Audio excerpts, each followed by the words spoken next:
retired couple are enjoying a day out in the New Mexico backcountry.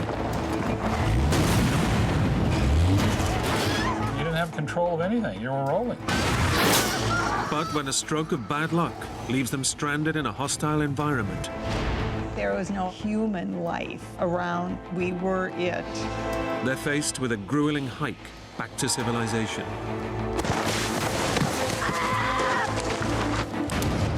They dropped.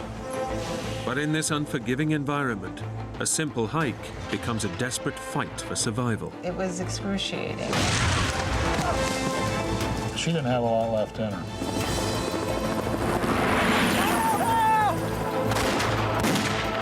I just felt like I had to save her.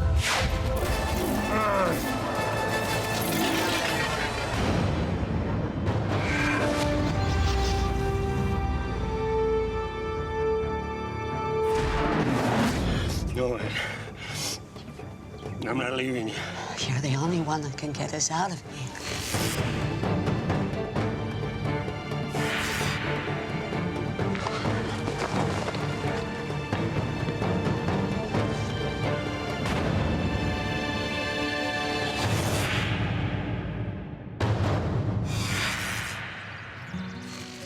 Tom and Linda Bosworth are enjoying a carefree retirement.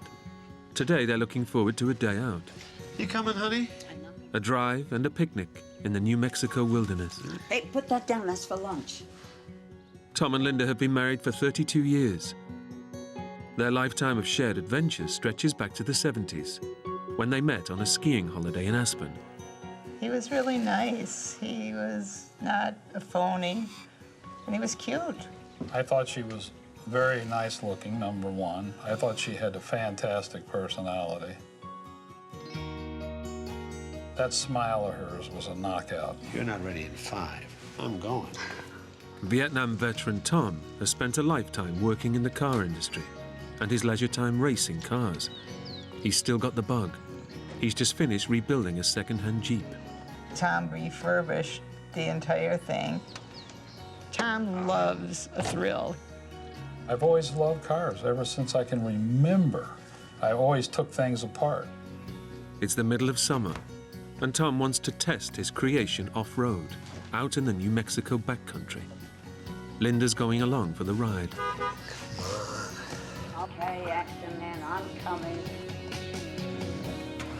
And I remember looking to see if there was any treat in the freezer we might like for dessert, and there wasn't. But I looked at that big water jug we had frozen, and I thought, oh, maybe I should take that. And I thought, oh no, I've got enough with me.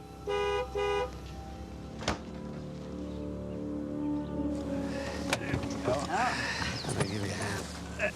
That's right. Ready? Let's go. Well, it was a beautiful day. I thought it'd be fun to do. I thought Linda and I would really like it. This was to fall in love with the mountains in this vehicle. Glad you came, honey. So am I. Wouldn't have missed it for the world.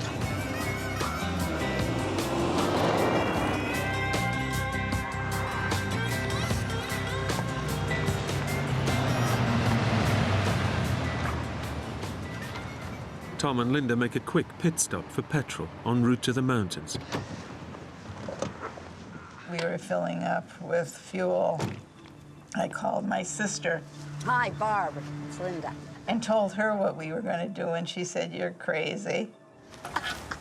Excited. Tom, I mean, what do you think? He's like a teenager again. She knew we were going off-road, but she had no idea where we were going.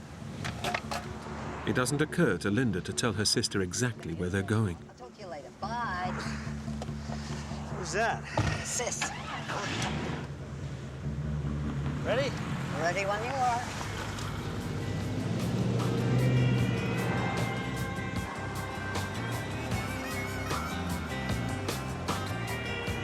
It was exciting to think this is really our exciting trip. We were thrilled to be able to do it. Their destination is a network of rugged trails in the Burro Mountains, in the heart of the vast and remote Gila National Forest.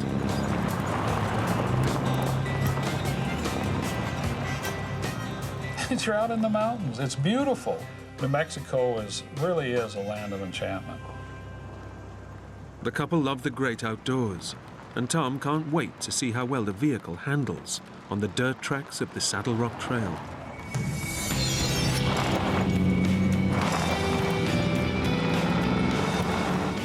The whole thing was exciting for me, and I kept saying, Linda, how do you like this? It's great.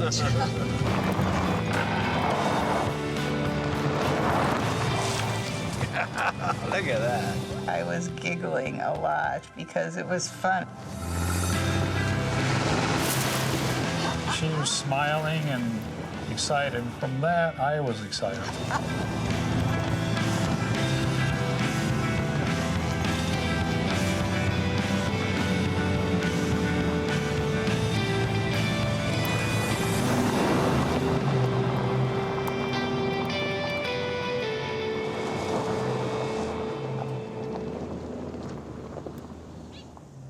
After their picnic lunch, Tom and Linda take in the isolated splendor of their surroundings. Pretty special, isn't it? Beautiful. There were trees around. You get a lot of shadows from the sun. It was beautiful, just beautiful place. They've both enjoyed bumping over the backcountry trails. Now Tom's itching to see how his rebuilt Jeep handles even tougher terrain. Oh, Linda, come here a minute. Tom had a map. Wasn't a perfect map, but I felt very confident. I definitely encouraged him to keep going. Okay. Let's really test this baby out. Tom's chosen a route that will take them way off the main trails, into the empty heart of the wilderness. It was exciting. The trees were hitting us.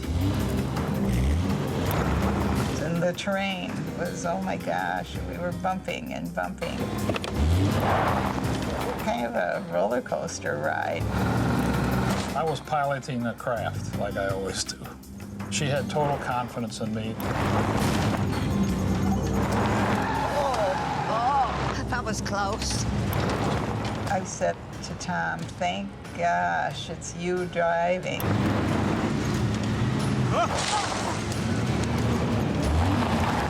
And then The Jeep just rolled.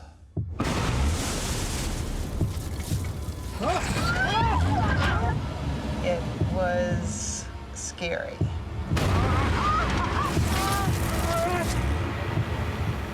What in the world is going on?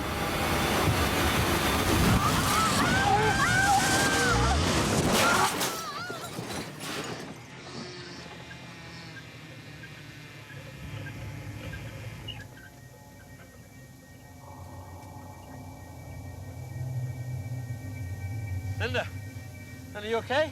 I'm laying there with my elbow on the ground, looking up at my wife and feeling fear. Linda, you okay? Tom was anxious that I was okay, but I said quickly, I'm okay. By some miracle, neither of them is badly hurt, but the danger isn't over. First thought that came to my mind is, are we going to catch on fire? Car expert Tom is worried that a stray spark from the vehicle's electrics might ignite leaking fuel or even trigger an explosion. Quick, we gotta get out of here. I wanted to get us both out. Linda is badly shaken and entangled in her seatbelt. Hang on, Hank. I'll go first, and then I'll pull you out, okay? Okay. But Tom must get free before he can pull her out. I began putting my feet on the dash, the seat, the steering column, and then I got out. Okay. Yeah, get me out. Okay, honey. I was anxious to get out of that vehicle. Hang on to my arm. I'll pull you out. Stay on the side. Don't let go of me. Don't let go. No, I got you. Come. Got it? Yeah. Yeah, that.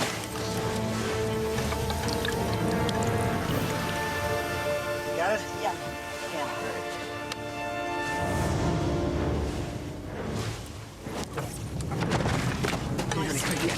Get your clothes. I got you. Fall into it. Oh. Okay, quick, let's get out of here.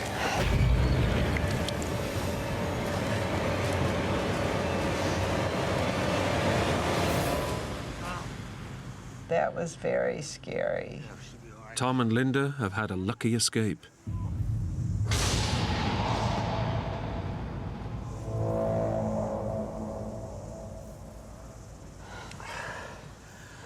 Kilometers from anywhere, the Jeep is their only way out of this fix. Yeah. You stay there, yeah? Once he's sure it's safe, Tom tries something new. I thought, if I can get this back upright, we can drive out of here. I tied it to this little dumb tree, and I hooked that to the bumper, and I started ratcheting it.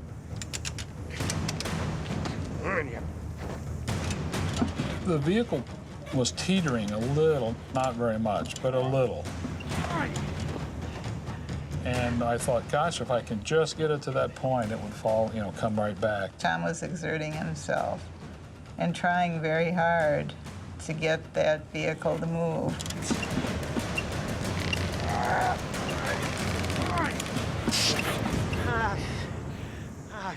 I tried to move it. It was wasted, futile, but I had to try it. I'm sorry, honey, I can't do it.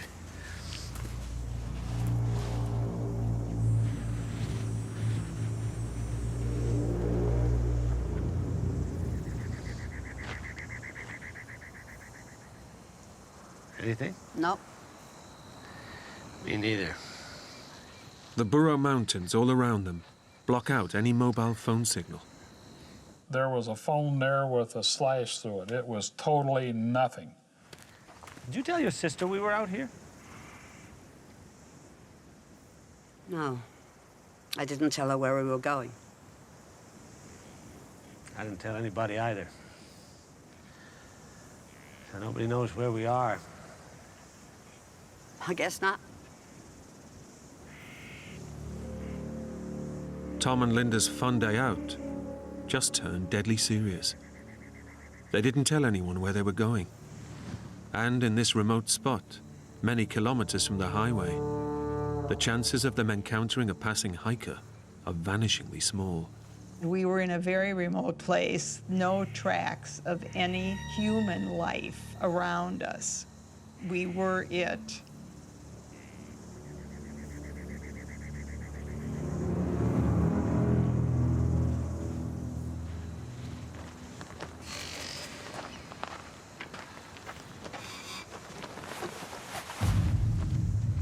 I said to Tom, we're not going to have enough water.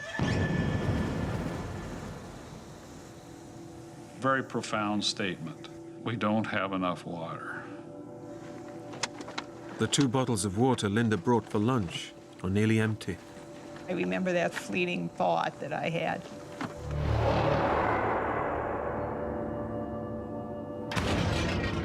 It came back to haunt me. The temperature is in the 30s and rising. Tom and Linda know that if they stay put, they'll run out of water within hours. It was a real conundrum for me. I knew the rule. You should stay with the Jeep. In this heat, the 30-kilometer uphill hike back to the highway would be tough enough for youngsters, let alone a couple in their late 60s. Tom comes up with a plan. The Gila River was below us somewhere. I didn't know for sure where.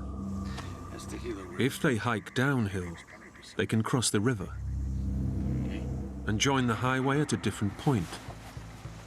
Before they set off, Tom packs one last essential bit of kit. In the back of the vehicle, I had a pistol. It was a .357 Magnum. The main reason I carried that pistol was mountain lion. Also, there was brown bear around, and I had 2 bricks of ammunition. An hour since they left the crash site, and the mid-afternoon temperatures are soaring towards a punishing 40 Celsius. The heat was intense.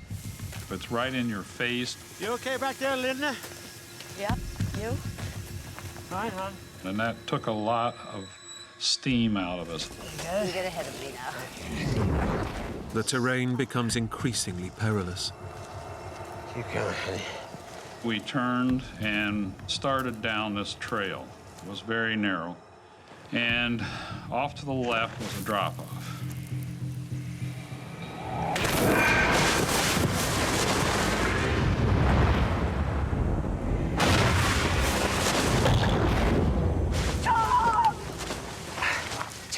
I'm okay. Oh, that's fine. As the brush thickens, Tom and Linda are all too aware of the risk of stepping on a rattlesnake.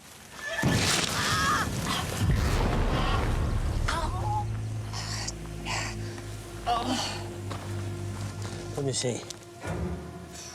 The cut was deep and it was stinging and lots of blood was coming out. I got something for that. It's a nasty cut, but they can't let it slow them down. With the light fading fast, they're desperate to reach the river before nightfall.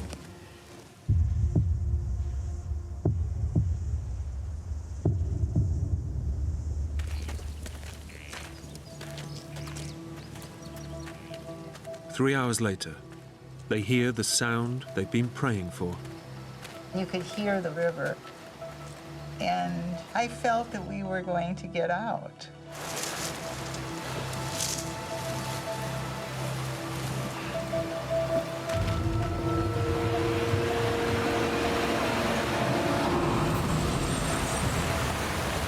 This is not good. This is not what I expected at all. But instead of a crossing point to the highway, they face a raging torrent and unscalable cliffs. It's a dead end. The water was high, flowing fast. There's no way just to walk across it. It's a devastating blow. But after hours with barely any water, at least they can quench their desperate thirst. Water was paramount. But Linda, she didn't want me to fill the canteens with that water. She was very concerned about Giardia poisoning. Giardia is an intestinal parasite that lives in water contaminated by animal feces. In humans, it's treatable and hardly ever fatal. But Linda is adamant. I wasn't about to drink that nasty old water, I just said, oh, to hell with it. I drank it. but I wouldn't do it. That was the argument Tom and I had. We have to drink it, Linda. It's all we got. I'm not drinking it. Tom knows that the river water could spell the difference between life and death. That was very discouraging. I know she needed that water, but she was so afraid. As dusk falls, a more immediate danger confronts Tom and Linda. It's not looking good. At that point, we were a little scared because animals can smell that blood. Linda's cut leg makes them a target. Nocturnal predators like wolves and bears are starting to stir. I was very, very scared. There were footprints, but not human footprints.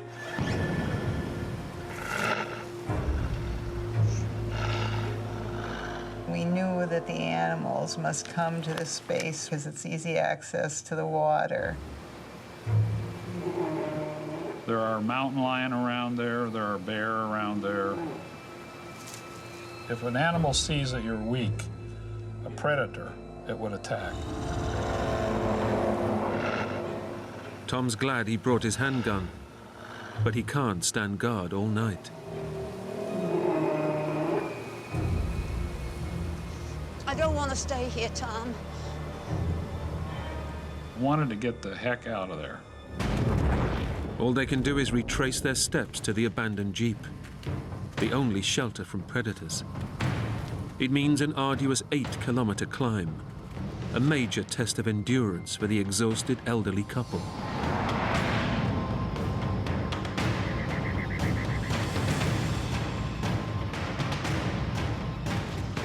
We really wanted to get back to that Jeep. More than 4 hours later, totally worn out, Tom and Linda finally make it back to the crash site. Let's get some rest.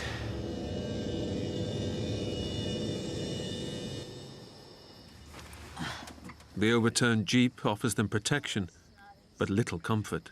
We were tired, but only one person could lay stretched out.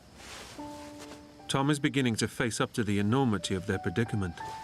Escape is as far away as ever, and he knows he's put his 67-year-old wife into a life-threatening situation. I began to realize I love this woman. You have to take care of her. I was very worried about her. Don't worry, Tom. You'll be fine. I started feeling guilty. I purchased the vehicle. I was the one behind it, and here we were out there in wilderness.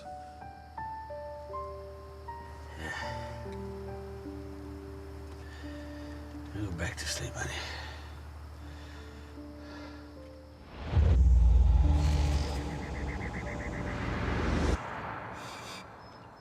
By dawn, Tom has hatched a plan. There's only one option: a 30-kilometer uphill hike back to where they left the highway. For two people in their late 60s, it's a huge challenge. They must get going before it gets too hot. I was starting to get anxious to get going. You all right? Just wait here. Linda, we've got to go. Whatever it is, just leave it. I wrote a note. I wanted people to know that we were 67 and 68 years old, and we were out of food, we were out of water. Linda. I knew that we had to leave that note on that Jeep so that if some miracle happened, at least someone would get to know where we were. Okay, we can go now.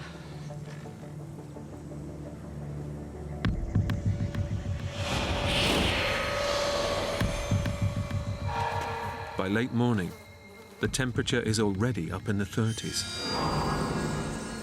As we were walking, it was just thick hot. It's just hotter than blazes. Tom and Linda are exhausted and desperately thirsty, making every step an enormous effort.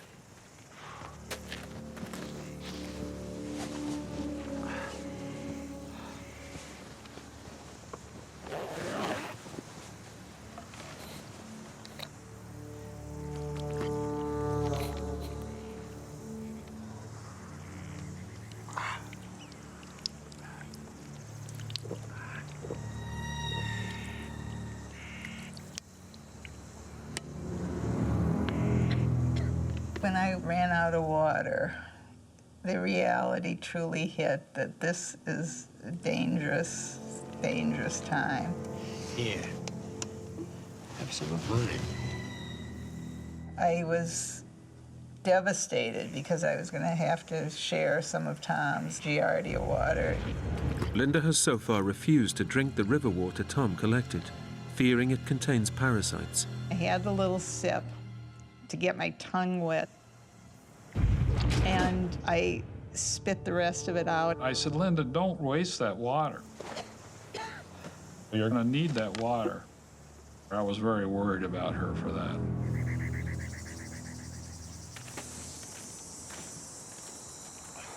As the temperature reaches nearly 40 Celsius, Tom and Linda are losing a staggering 10 liters of fluid a day. If they don't get water soon, they could die here.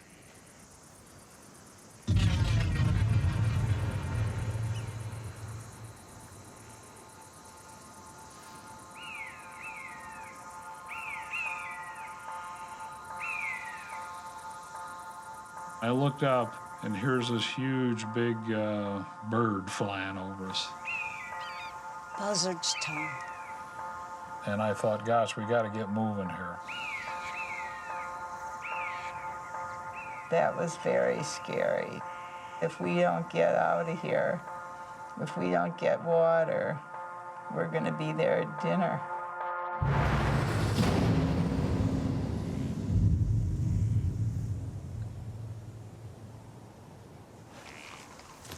After 4 hours of hiking, Tom and Linda are utterly exhausted. Let's rest a while. I knew then that we're starting to fade a little bit.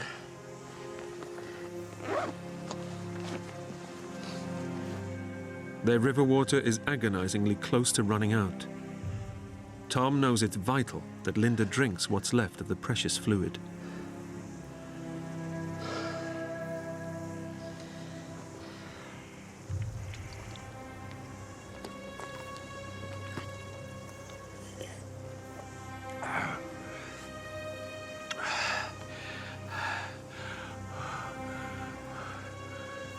Tom is blaming himself for putting his wife in such a desperate situation. Linda was innocent. She was going for the ride. And I felt guilty about that. I'm so sorry, Linda. I'm so sorry, honey.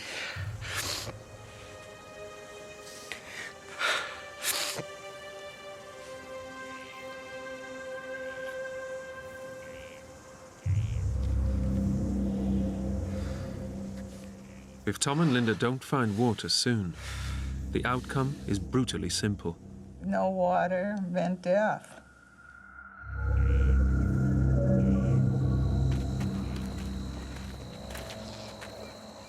I was starting to realize that I was weakening faster.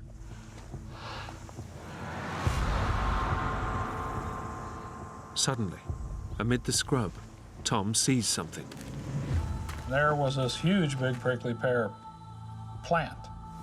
And I said, Linda, you know what? We could eat some prickly pear here and maybe gain some liquid.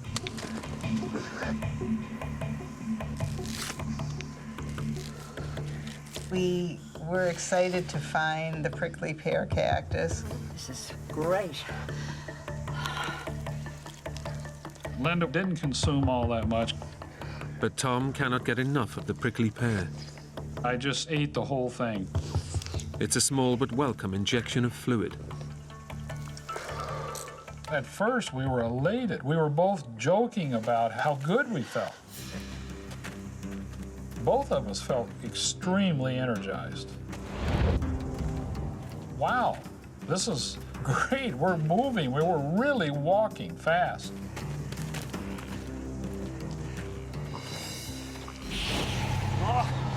But then I started feeling my stomach, and I said, Linda, I have to stop. I had major diarrhea. Tom. After the diarrhea bout, Tom did seem, if not broken, just withered. And I just felt so terrible for him. He apologized for being sick. He didn't have to.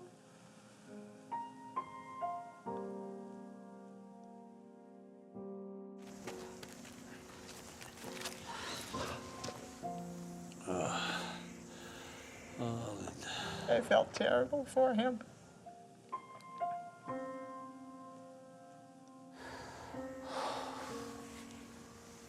So sorry. It was the most ill I've ever seen Tom.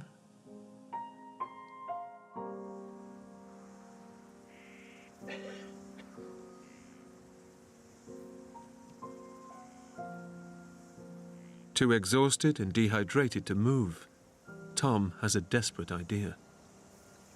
I had just gone through that diarrhea bout, and I said, Linda, can you drink your urine?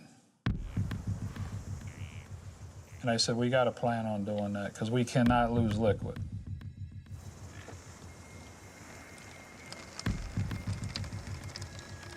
It's a drastic measure, but one they hope might just keep them alive.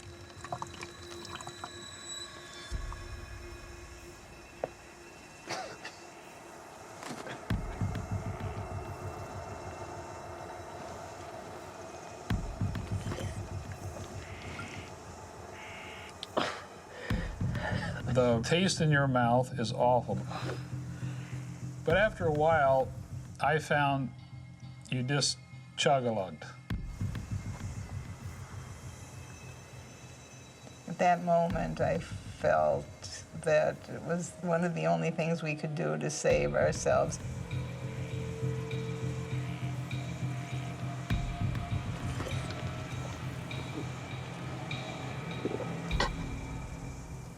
I didn't feel like an animal.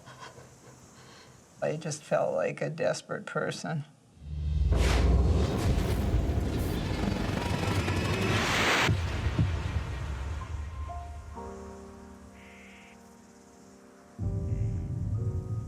Tom and Linda know they should have hit the highway by now.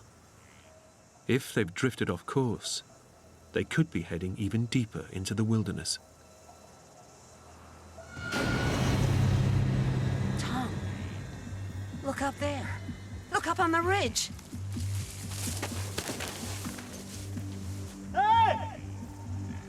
Down here! There were two distinct colors up there, and I realized they were shirts of two different people. We need help! Help! We're dying down here! Help! Hey! I remember yelling, help us, we're dying. We need help! Help! Help! We're dying! Bam, bam, bam. Help!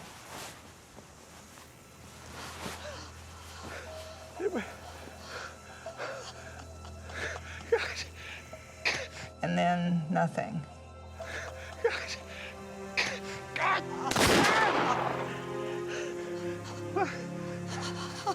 It was very crushing because there is our lives right in front of us.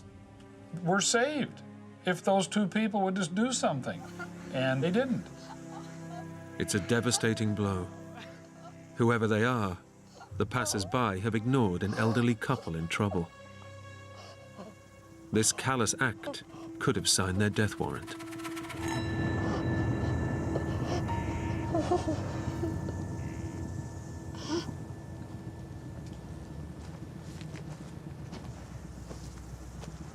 As they push on in search of the highway, severe dehydration is now playing tricks on Tom's mind. We were dehydrated. We were very dehydrated, and my mind was not near as sharp. We were starting to lose orientation.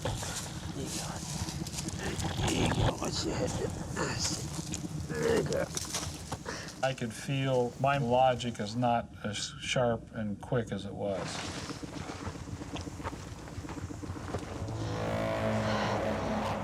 And I was definitely weakening.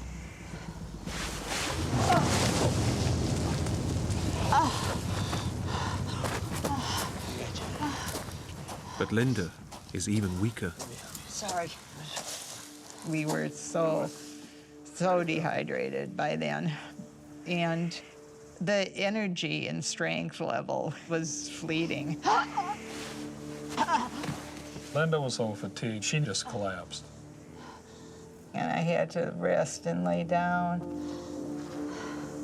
That's it, Tom. I can't go any further today. I gotta stop. Okay, sweetie. As it's close to dusk, Tom decides all they can do is hunker down for a second night in the wilderness. We were so fatigued, we just wanted to sleep.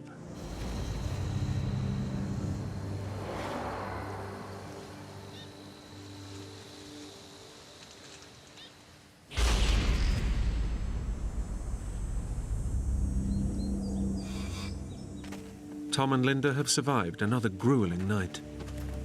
But Tom is desperately worried about his wife. By late morning, as temperatures soar into the 30s, it's clear that Linda is in serious trouble. I could see she was really struggling. It took a lot of strength for her to keep going. She's had nothing to drink for more than 24 hours. I realized that Linda had lost her gait. And she was leaning on that stick more and more. 67-year-old Linda is paying a terrible price for refusing to drink the river water. I was feeling a terrific pain in my back. Every time I took a step, my back was just killing me. The pain is a terrifying sign that dehydration is causing Linda's kidneys to fail. If they shut down completely, she will die. Linda was starting to become weak. It was starting to get real scary.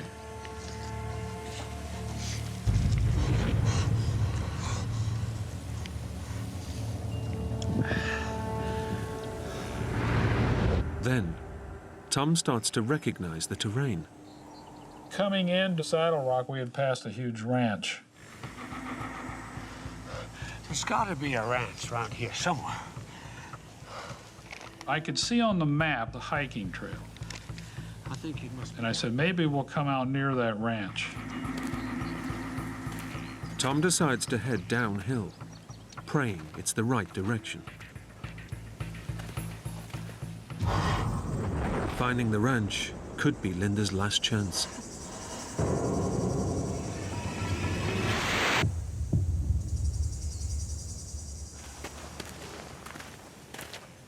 Then, amid the dry, colorless scrub, Tom spots a flash of vivid green. There's green grass. You could feel moisture. You could put your hand on the ground and it was wet.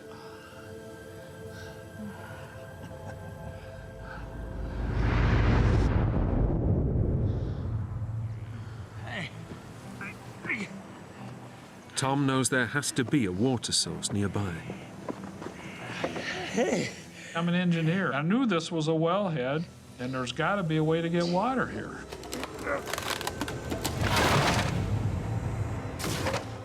Oh, please, let there be water here. Hey. I thought, this is it. We're going to have water. We're going to have water. Something had to be running somewhere. Please let us get to that water. This is crazy.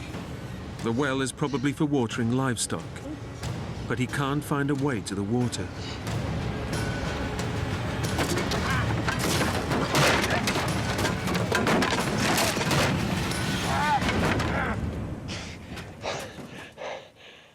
It's an agonizing moment. Tom knows he's just meters away from water that would save Linda's life, but he just can't reach it. It was so close, but not there, and it was very frustrating to me.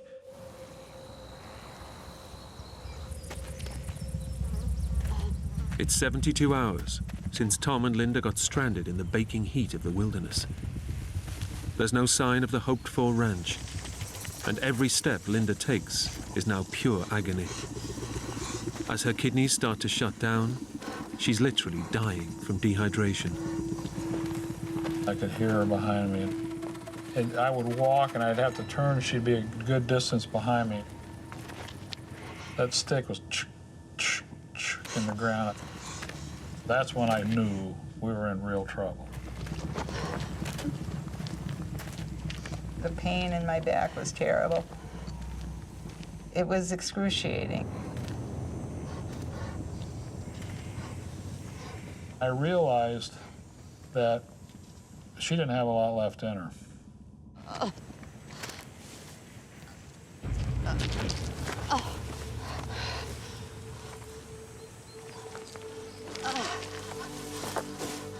He begged me to get up and keep walking, but I just couldn't do it.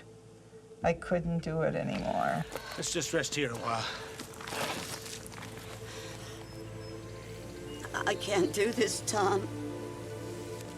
And I said, Linda, come on. We're going to make it.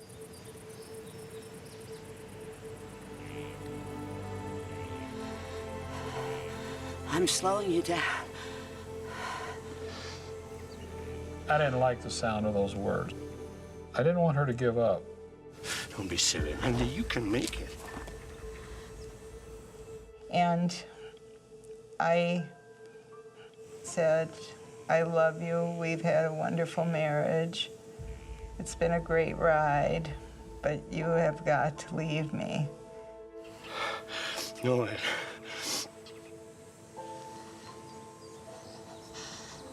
Tom, you gotta go on alone. And she kept encouraging me. She says, you gotta go. You've gotta find someone or water. Go, go, go. 2 of us can't die.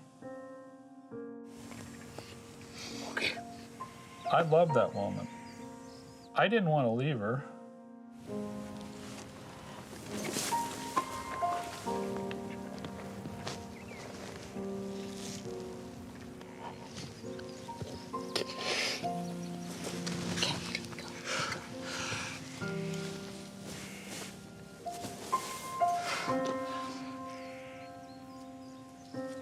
It was very emotional for me.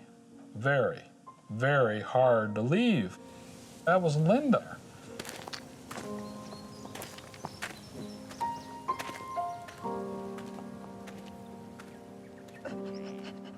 I had to go. There was no choice.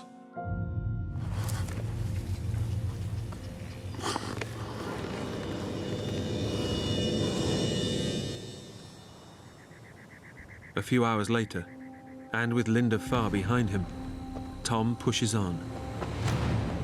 If he doesn't find help soon, he knows he may never see her alive again.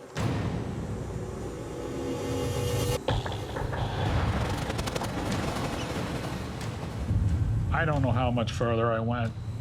But now Tom is in trouble too.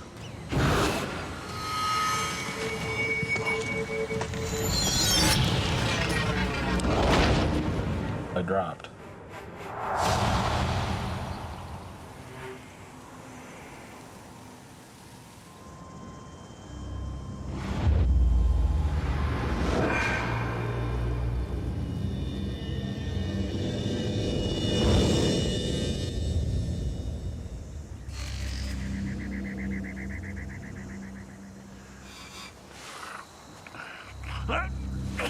When I woke up, my face was straight into the sand. My nose was just buried in the sand. It was all over my face. Linda. Tom has slept the whole night, losing vital hours that could spell the difference between life and death for Linda. That really scared me. I just felt like I had to save her. So I kept moving. But I couldn't walk a straight line.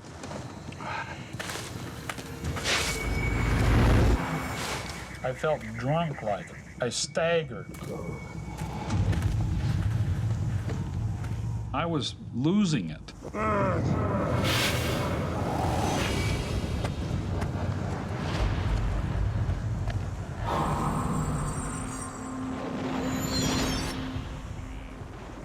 After his 4-day ordeal, the 68-year-old Vietnam vet's body is finally giving up, and he's now losing control of his mind.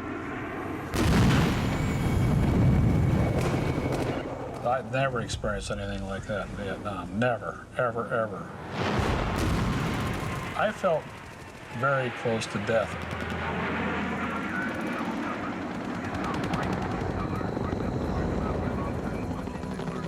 The thoughts started coming into my mind. Tom, this is your last day on Earth. And I began to realize this is it.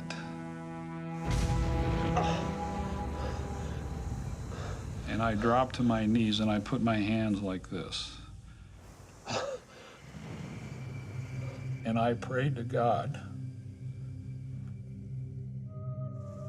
God, I'm at the bottom of my life. Please help me. Please help me. And I know that you and Linda don't always see eye to eye, but please save her too.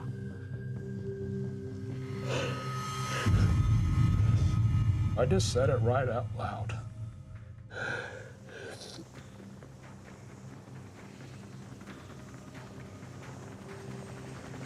And I heard a whoop, whoop, whoop.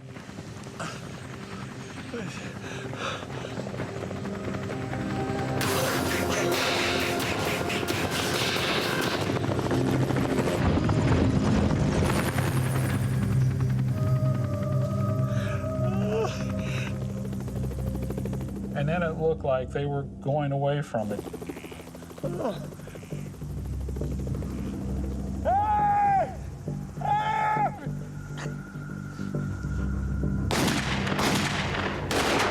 So I fired 3 shots in the air.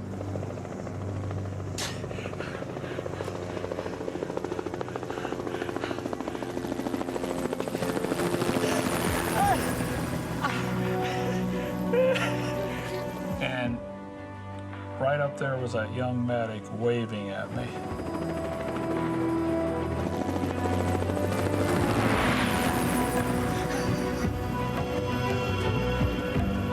It was a miracle. God had answered my prayer.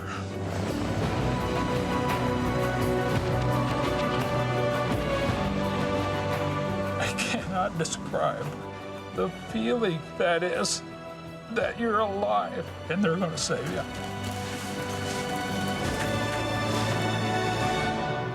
The search and rescue helicopter was called out by 2 hikers who found Linda's note pinned to the upturned Jeep. Tom directs the rescue team to where he left Linda, but he has no idea if she's still alive. 10 minutes later, they find her. And I look over, and there is Linda laying there. I looked at that medic, and he looked at me, and he did this. He did this. I'm sorry. Linda was alive. Hospital treatment saved Linda's life, but the ordeal left a serious legacy. Dehydration destroyed most of her intestine, and she now needs an intravenous drip to survive. This happened to me, and I've got to make the most of it because I've got a lot more life in me. I still, to this day, feel guilty. I have to work on that all the time. I love her so much. I will always take care of her.